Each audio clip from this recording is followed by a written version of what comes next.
Нефтяную ферму обнаружили полицейские в Пестричинском районе. Сперва стражи порядка нашли незаконную врезку в нефтепровод в селе Карповка. Черное золото оттуда по шлангу текло в емкости на ферме. Подозреваемого задержали там же. Об ущербе и вероятном наказании Вероника Гайнудинова.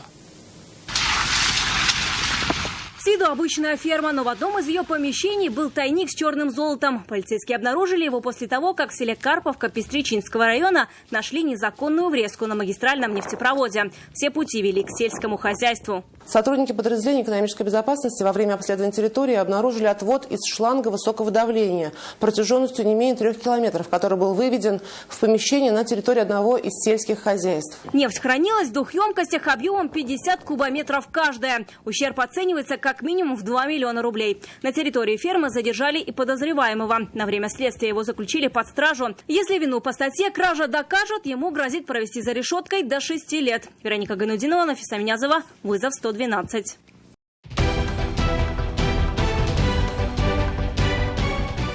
Происшествия и аварии, трагедии, героизм спасателей и сила закона в программе «Вызов 112» на сайте tnv.ru и на YouTube-канале ТНВ.